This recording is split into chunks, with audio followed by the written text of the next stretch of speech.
Danhausen here. Very nice, very evil, very famous. You are watching the channel that is very nice and very evil. The Nation Network. Isn't that good? Yes, it's true. If you are not watching the Nation Network housing, you are... Wait for it. Wait for it. Cursed.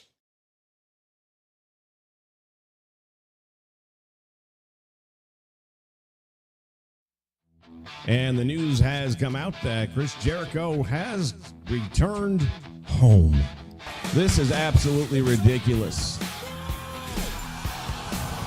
Dr. Wagner Jr. and almost. The man who I've always said is almost a wrestler.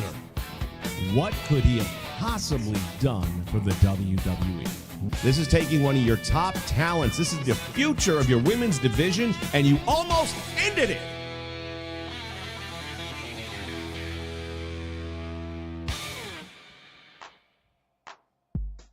Hey everybody, welcome back to the channel. It's the Nation Network. I am Vince McSham, and this is The Chat. It's been a little bit, and things have gotten to the point where I have reached that point where I am out of touch with the world of professional wrestling for the most part. I didn't even remember Saturday night's main event was taking place last night. Didn't watch it. Just that's how disconnected I am with the product. We're going to talk about several things that prove I'm not alone. I ended up watching it this morning because it was on Peacock, fortunately, which was one of the few services I still have access to. If it were on any other service, I would have not seen it at all because I have to either catch it live or not catch it at all that way. Let's start things off with the show itself. It did not feel like Saturday night's main event at all. It didn't give any of the music in the beginning. During the intermissions, going from one match to another, they were playing, the old school 80s music then. But so far as the intro, they did the history of Madison Square Garden, yada, yada, yada. And then didn't do anything to make it feel special. Now, I'm fine with Jesse Ventura being done. He didn't really add anything other than a nostalgic sound to the show. He was out of touch with the product. He got a lot of the stuff he said wrong. Getting him out the door now is fine. But it would have been so much cooler if they would have done the old school promos before the show starts where they're all sitting in front of the big pink screen or whatever it is. Make it have that throwback feel to it. But no, they don't do that. All right, moving along. Opening match, we're going to see the women tag team title, and it changes hands. That's about as much I'm going to say about it. Fallon Henley, I've always been a big fan of hers. I think she's underrated. I think she's underused. But she gets her first title on the big brand. So happy for her for doing that.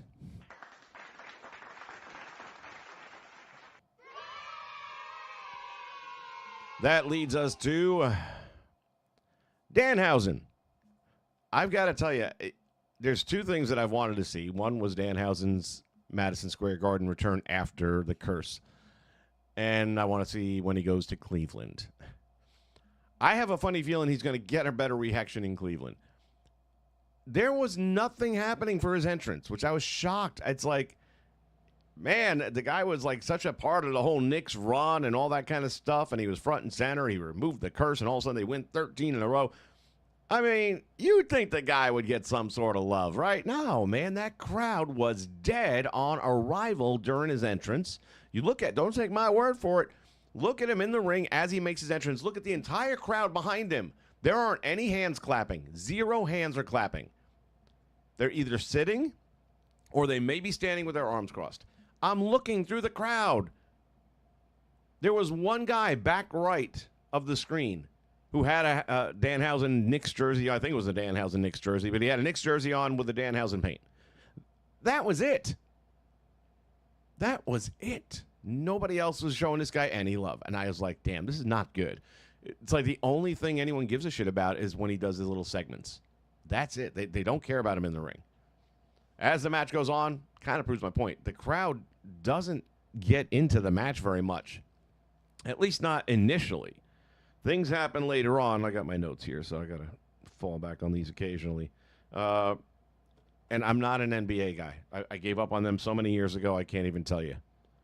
Right about the time Jordan switched to Washington. Okay, it's been a minute. I don't watch them. I don't know 90% of who any of them are at all. And the ones, unfortunately, I do know is for all the wrong reasons. LeBron, I'm talking to you. Loudest pop of the night, arguably, or at least one or either first or second biggest, was for NBA New York Knicks world champion. And if I got the name wrong, I'm sorry. I don't know who the hell these people are. Carl Anthony, I believe, or Carl Williams, one or the other. He comes out of the Danhausen box of doom. He throws a stuffed cat in there, and this guy's nickname apparently is the cat. He comes out. All right, he got a pop. He comes in. He's a big boy, too. He comes in there, choke slams JD, choke slams Dom through a table because Dom would just sit there the whole time he's choke slamming JD, waiting his turn, right? Seemed believable enough. And Danhausen goes over for the win. The fans kind of picked up a little bit for that whole little last 3 minutes. But for most of the match, there was the highlight of the match for crowd reaction was during a 10 count with the punches in the corner. And that was it. Not exactly the kind of match you want to go out there and have. Legendary Gaming is here in the house with me. Let's see. I watched it this morning as well. Thank you. Now, did you watch it this morning as well because you totally forgot it was even on? Because that was me. I was like, oh, damn, was that last night? No shit. Guess I'm not going to get to watch that because I don't have any of the other services, which 90% of WWE is on. The only thing Peacock gets is Saturday night's main event. So I was like, oh, I guess I'm going to get to watch it after all. It was a bad day for sports yesterday because if you watched that World Cup match, ooh, what a stinker. What a stinker. You're playing for third place in the World Cup, and between the two of them, 10 goals are scored in a soccer match. It's like, did anyone call the defense and tell them there was a game? And by the way, you had a 4-0 lead at halftime and blew that. It was just, oh. All right, anyway, there's a commercial spot for Club WWE. Thank God for the fast forward button. You know what? I honestly didn't fast forward very much of this. I don't know why. I guess we'll kind of get into it here in a minute. But I was into the Fallon match only because I didn't know if they were going to win or not. I thought there was a good chance they could win. And I'm like, man, I would love for her first major title on the brand to be at Madison Square Garden. That's a pretty big accomplishment in any way, shape, or form. And there's a theme that goes on throughout this night. Everybody getting busted open the hard way. Yeah, Fallon, it looks like she got maybe a tooth knocked loose or knocked out or something, but her mouth was ripped open, man. She was bleeding. Played it off, man. She's a tough girl. Played it off, and they come up with the win. Little surprise. Well, maybe not. I think that tells me that Nikki's ready to come back. Because you know that the Bellas are going to turn on Paige. That's just got to happen. And maybe she's ready to come back a lot sooner. They did kind of mention her during the broadcast, rehabbing. So we'll see. I can see them blaming her for losing the titles and all that kind of stuff. And you only had one job to fill in and cover till I got back, and you couldn't even do that. So that's where I imagine that's going to end up going. They do a commercial spot for Club WWE. Folks, you can't make this shit up. Talk about out of touch with reality. If you are willing to pay for the privilege of being a member of Club WWE, check out the merch that you can get only. So wait a minute. Not a discount on merch. No. Here's merch that you can pay the regular full price for that no one else has access to because you're stupid enough to pay us extra. And here's the kicker. It's John Cena merch from his retirement tour.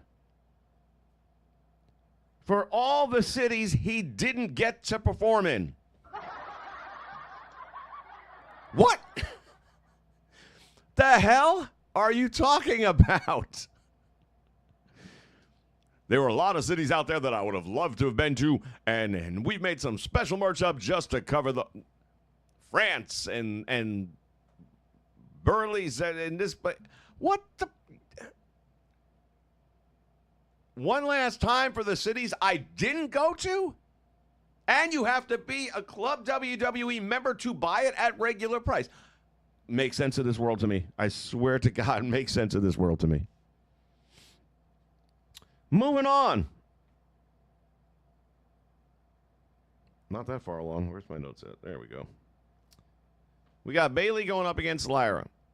I've been, from the little bits that I've seen on the highlight clips, been impressed with Lyra's acting in this new position she's in.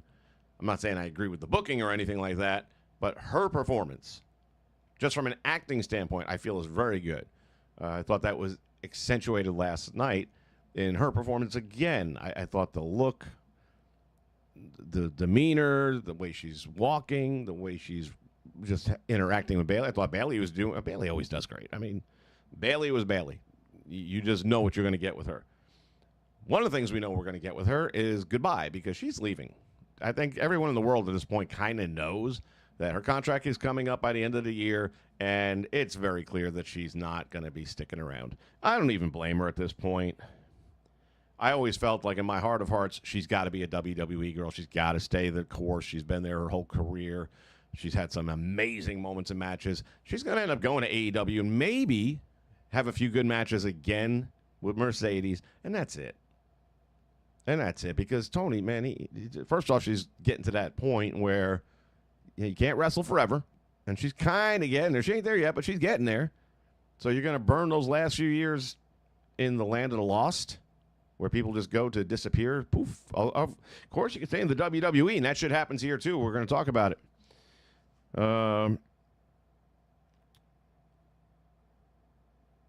Bailey, to the point, was at her peak not long ago, maybe 8-10 months ago, where they gave her the character, and we even played the clip of it here, where she was kind of battling with herself, her inner demons, right? So she had the mean Bailey coming back out while the good Bailey was trying to stay in control, and then Lyra would push the button during matches to get the mean Bailey out and like slap her in the face. And I thought that was good stuff. Even the segment they did to introduce this new personality conflict, where you heard the evil Bailey in there. Do you see what happens? And this is because you trusted people. Every time you trust them, it comes out this way. Blah, blah, blah, blah, blah. And then she's like, hey, you want a hug? It was perfect. And then what they did with it? Nothing. There was the moments, again, where Lyra would bring that character out of her for the match, and that was cool. That works. And then it just, poof, just gone. Just gone. Not because she had like electric shock therapy or anything to even explain it. Just gone. And now Lyra's got it. What is it, COVID? Is it contagious? Is that how it works? Because now Lyra's the evil one, who was the nice one. And again, she's great at acting. You know, the role is definitely coming across. Again, the theme is busted open the hard way. Bailey caught her with an elbow. Big time caught her with an elbow. And busted her nose good, man. And anyone that knows anything, head wounds will always be very dramatic. Even if they're not that serious, you bleed a lot more from your head. The nose is one of the most egregious areas of that, because you have so many capillaries in there, and it is such soft tissue that if you don't have to break your nose, but if you get busted in the nose, as we used to say, you will bleed. And boy, oh boy, Lyra was donating at the bank, man. She rolls out to the floor right after she was on the apron already, kind of on her way out, and Bailey reached across and caught her with a punch/forearm, which, of course, it didn't make contact, but then the elbow on the follow-through smashed her right upside the nose, and you saw Lyra react instantly. And then I knew something was going on because the referee was taking a little too much time outside the ring, and I'm like, oh, what the hell? And then when she shoves the referee off, you just see blood. It's on the mat on the floor, and I'm not talking about a couple of drops, man. It was like a splat. And then the towel is coming down, and she's shoving him out of the way, and I'm like, okay, shit's on now. I thought it was a great match for the two of them. I really did think it was a great match. It was a lot of back and forth. Lyra ends up getting the submission on at the end and really cranked it in pretty good, looked good. Gunther, take notes on how you make a neck hold look like you're actually squeezing somebody out, because that's how it should look, as opposed to that thing where you can easily slip forearms underneath it. Just saying. Learn from everybody.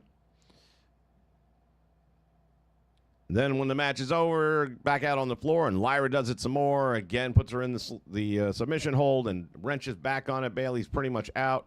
Lyra takes her over to the steps and drops her on the steps. Looked pretty good. Bayley's hanging half on, half off, and unconscious as Lyra walks away. Honestly, I thought that was a pretty good match. Now, Legendary, you may disagree with that. I don't know, but I thought that was a good match. I enjoyed it. And I thought it did a lot for both. And it also, again, to me, it sealed Bayley's future. She's not staying. Now, will she be there for SummerSlam? Will they have a blow-off match there? Could happen. But I wouldn't be surprised if that's the last time we see Bayley on anything that's not main event. I wouldn't be surprised at all. But I do think she's leaving. The subject of SummerSlam comes up. Let's talk about it. SummerSlam.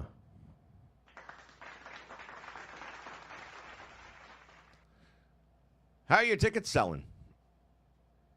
What? They're not? Oh, the hell you say? Yeah. Well, over the 2 nights, they have combined sales of under 50,000 tickets. In a stadium that holds over 60,000. It is absolutely impossible for you to get rid of those tickets at this point in time. You are never filling. You can give them away free, and you're not going to draw 40,000 fans in there. Good for you. Good for you. You've earned this. Every bit of it. Again, anyone watching this channel for any length of time, you know I'm a WWE guy, but I am going to hold you accountable. And what you guys have done in the way of booking, the way of disassociating the fans from your product, allowing the 2K franchise to keep coming out there and putting out a crappy game year after year, stealing money from your fan base, to Club WWE, putting your programming on 14 different pay services. You guys have lost touch. And then we can talk about your ticket prices, which are ridiculous. It's not UFC. It is friggin' theater. And no one's going to the theaters anymore either, in case you haven't noticed. If you don't believe me, go check out the box office for Supergirl. SummerSlam is going to be interesting to watch visually. I mean, I don't know how you're going to... I guess if you put 20... I'm going to assume they're going to sell 30 to 40,000 tickets tops by the time each day rolls around. I don't know. That's my guess. I'd be a little surprised if they break 30. Maybe 32, somewhere in that ballpark. Now my thing is, okay, are you going to take everyone from hard camera side and squeeze them in there, and will that still be enough to make it look full? It won't matter, because there's going to be 100 fans out there with cameras posting the other side and showing you how empty it is, which is only going to make you look worse at the end of the day. I'm so happy to hear this news for 2 reasons. If it was a one-day event, they'd sell it out without a problem. And it should only be a one-day event. All of these events, including WrestleMania, should be a one-day event. WrestleMania be a multi-day event, because you're talking about Friday SmackDown WrestleMania, you're talking about Hall of Fame Saturday, and then you're talking about WrestleMania Sunday and Monday Night Raw on Monday. So that's a 4-night event. But other than that, the actual wrestling program. Now, if you want to do a one-night only WrestleMania, make it a 4-hour show, I think it's ridiculous too. But okay. And same thing with SummerSlam. Same thing with the Rumble. It's one night.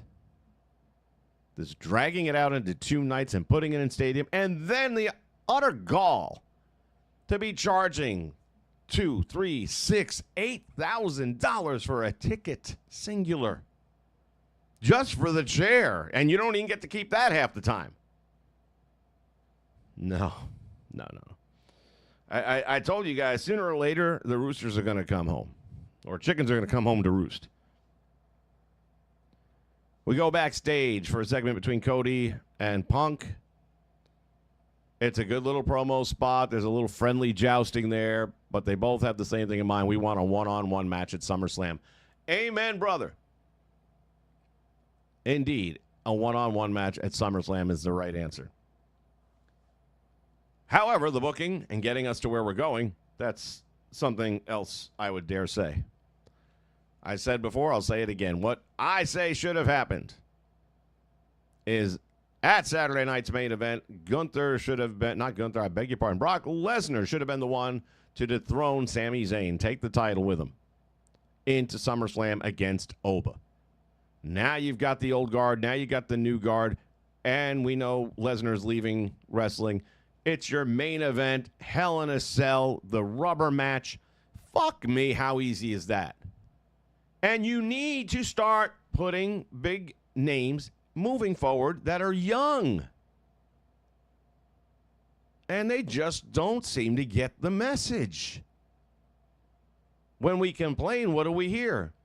Well, some of the fans are going to leave, but that's all right. We don't need them. Well, talk to Supergirl. You kind of need those Christian dads who the movie's not made for.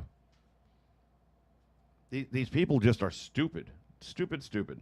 The match starts out with a big brawl to start off with. And by the way, Cody and Punk are both wearing New York Knicks colors just to make sure the hometown fans love them.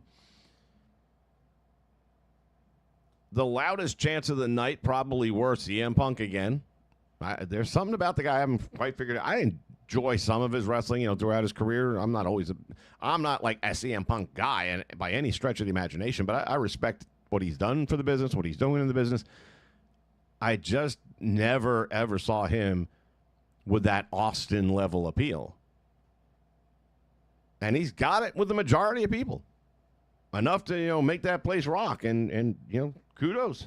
Did it. Once again, busted open the hard way. Another shot to the nose that going on a lot last night. I'm not sure what all the not pulling the punches things is going on, but we had another one busted open. Cody hit a pair of Cody cutters in succession to Gunther, and they were deep.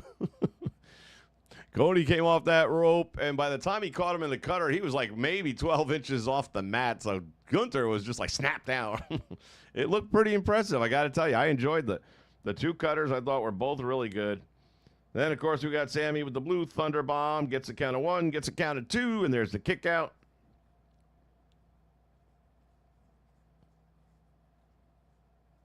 We had a moment in the match. Everyone's hitting a finisher or reversing a finisher and getting dropped with a finisher, and now, boom, all four men are laid out on the floor just in time for commercial. Actually, they didn't go to commercial, which I was surprised because it sure as hell looked like they were getting ready to, or maybe they went on some other feeds, but didn't break away in this scenario. But all four men were down. This is awesome. Chants start ringing out. It was okay. The match up to that point wasn't bad. Have a couple of moments where CM Punk and Cody aren't quite on the same page, and Gunther moves out of the way, or he throws CM Punk into Cody, or Cody ends up accidentally hitting CM Punk. That happens a couple of times throughout the match, and you're thinking, okay, here it comes, fucking fatal four-way. It didn't come. Because right when Gunther was getting ready to put this thing away, referee is down, of course. Gunther's going after the world title. Lays Cody Rhodes out with it. Throws the title down. Thinks he's going to get the win. There's another referee coming down. It's Charles Robinson. Gets in the ring. Goes for the count of one. Goes for the count of... Whoa, he just got pulled out of the ring by Nick Aldis from underneath the ring. Nick Aldis comes out in his full-on suit, yanks the referee out, grabs the world title. Gunther leaning from inside the ring over the top rope. What are you doing? What you doing? And Aldis lets him have it with the belt.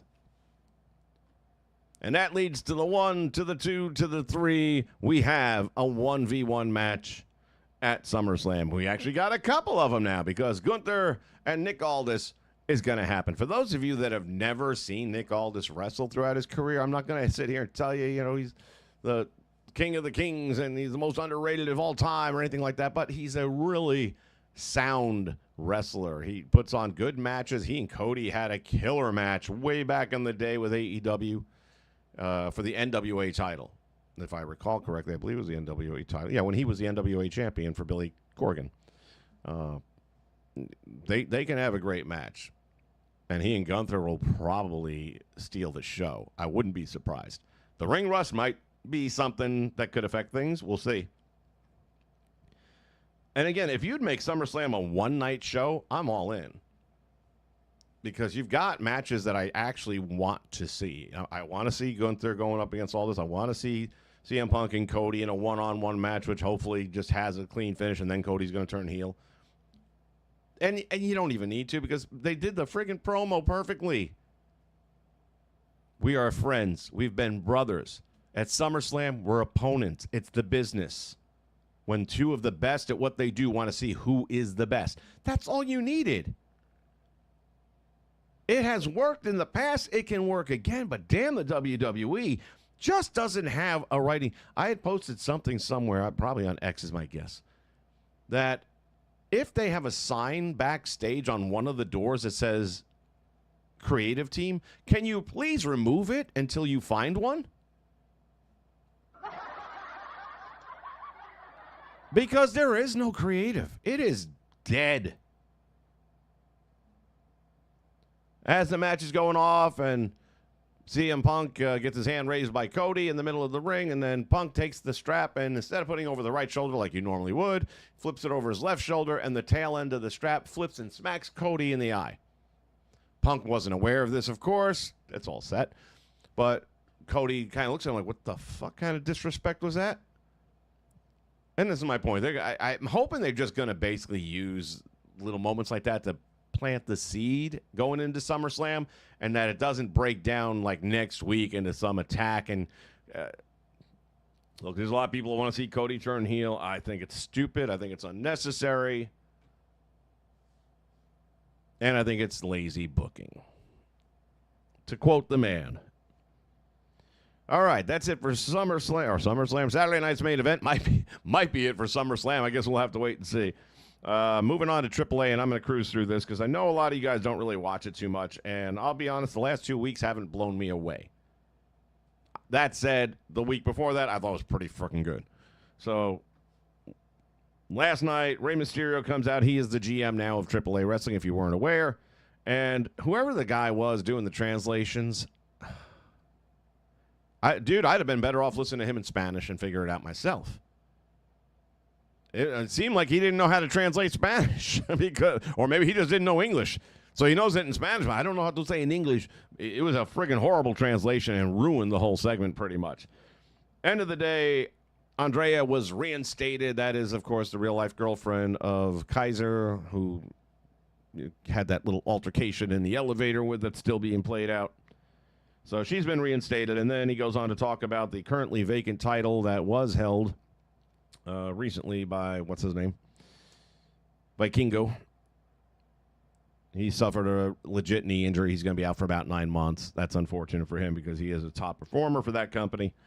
There will be four triple threat matches in AAA. Those four victors will then compete for that vacant title at Triple Mania. That said, the first one was held last night. Wagner Jr., Tejano Jr., and Abismo Negro went at each other.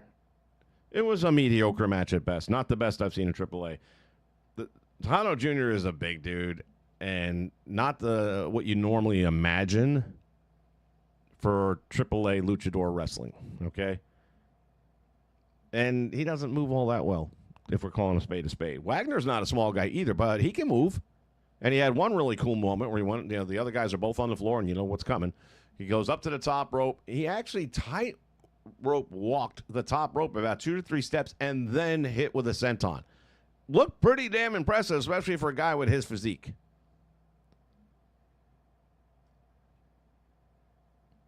Wagner would hit the Wagner driver for the victory. He's the first of the 4 to qualify for Legends Mania. Moving on, Joaquin Wilde was teaming up with Fabi Apache. Joaquin looking really good. In-ring work. He's looking like a standout star over there in AAA. Going up against Los Hydra and Laredo. And Joaquin, again, looking really good. Hit a Hurricane Rana to Laredo off the apron. Joaquin went on the top rope. Laredo's on the apron, got caught with the Hurricane Rana and taken down to the floor. It went well. It looked pretty good, I thought. Well, Hydra would get the win with the stunner to pin Fabi Apache.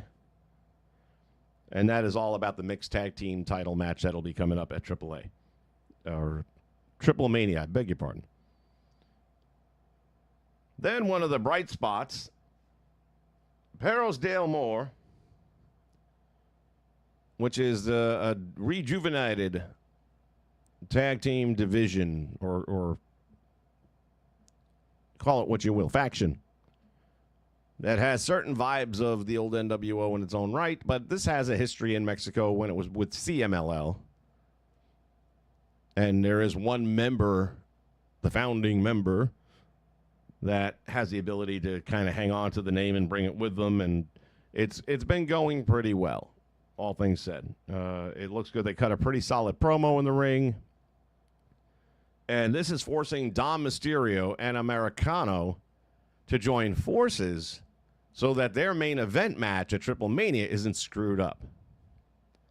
Now, that was kind of the promo Don cut last week. I got your back until Triple Mania because I want you at 100%. He's a heel. Why would he want him at 100%? No, he wouldn't. He'd want him coming in there limping and all that, and he would want to take the cheap way out. That makes zero sense. Now, I think it's safe to say at some point in time before Triple Mania, Dom is going to turn on Grande Americano. But, I don't know. I just keep on getting that lazy booking thing in my head. They also, with Perros Del Mal, have Carmen Petrovic, who seems like she's on every brand with a different faction. Why? I don't know.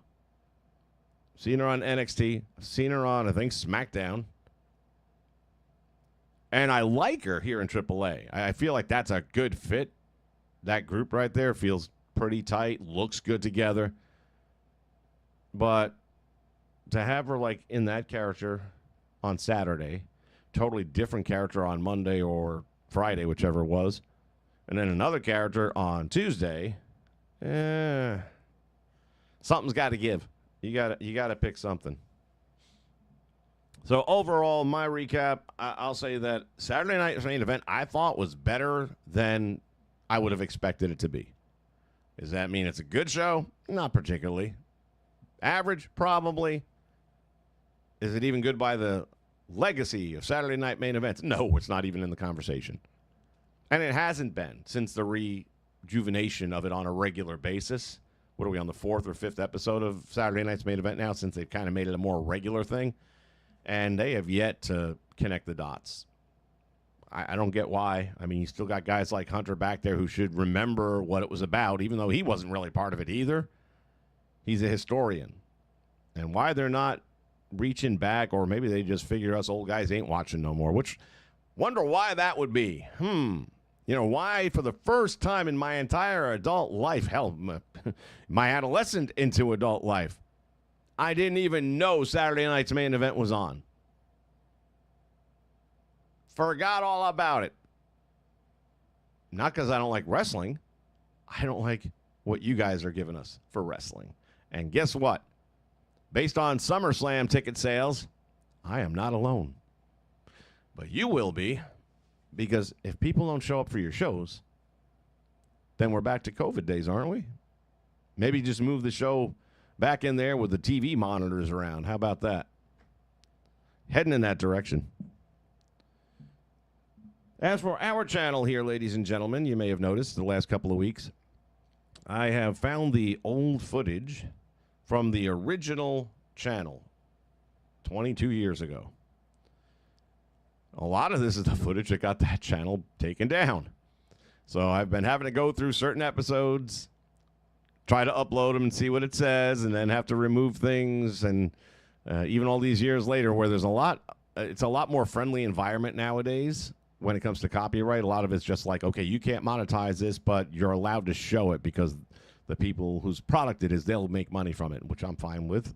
I don't have a problem. That all said, some of these episodes don't look or sound, I guess, more accurately the way I wish they would, because I had to gut a lot of the audio out. The most recent one actually went through. I was shocked. As is, I didn't have to do anything. But the one prior to that, yeah, and you'll probably notice it. So moving forward, that's the plan right now. I'm trying to get these things uploaded on a weekly basis, cleaned up so that they won't be struck down. And I've also got some new content that I'm going to kind of splice in, not into the actual episodes. Those episodes are going to stay as they were originally. But then there may be like a house show in between, but it's going to be the same exact style where I'm just going to take little clip highlights from the matches, throw them together, put some music behind it, boom, there it is. It's not going to be any commentary. We're not doing any of that stuff anymore. But if, I got to admit, watching these old episodes back, and I'm like, if I had access in 2004, 2005 to the tools that I have today, which is why I redid the first episode of Invasion's End, was because I wanted to redo it, but with today's abilities. Keeping the cast as it was, but just reshooting it. And that's kind of what this is about. So there'll be some stuff that'll be marked all new content, and then you'll know that you're seeing stuff that is going to be of the more current generation of console. Other than that, I don't really have anything else to say. Overall, I don't know, man. I really just don't know what to say about the WWE product today. SummerSlam, the one thing I care about the most, I want to see what the ticket sales end up being. Legit ticket sales. Not the ones they're going to give away. We know they're going to give tickets away. There's just no two ways about it. We know they're going to cut the cost. I want to know if after this, are we finally done with 2-day pay-per-views? We won't be for Mania because that's in Saudi Arabia, and Saudi Arabia is going to force their people in the door. That's how they do. A lot of those fans are there. They're not fans. That's the whole thing. They were just told, you got to be there. You got to fill seats. That's why they're not getting into the shows very much in Saudi Arabia. Now, it's WrestleMania, so at least you'll bring some wrestling fans in. That'll help. Maybe. Oh, that's another WWE club thing going on, is the watch party at Madison Square Garden in the Old Felt Forum. Why am I going to pay? God knows what the ticket price is for that. Why am I going to pay to watch it on TV when I can watch it at home for nothing? So I can buy a $12 beer and a $40 T-shirt and a $30 program. I mean, I'm not. I'm sure somebody will. God bless you. All right, folks, that's it for this one. This has been The Chat. Look for something else in the near future. It's all just based on when I feel like I got to get something off my chest. And, yeah, this was one of those days. Hope everybody's well. Leave some chats down below. Let me know when you check out the video. Let me know what you think about Saturday night's main event. And if you're watching AAA or not. Normally it's worth watching. I didn't think this last episode was particularly good. But, like I said, go back 2 episodes ago, and I know you'll like it. All right, in the meantime, do that thing. Not that thing. This thing. Bye, boys. Have fun storming the castle. Think it'll work? It would take a miracle. Bye-bye.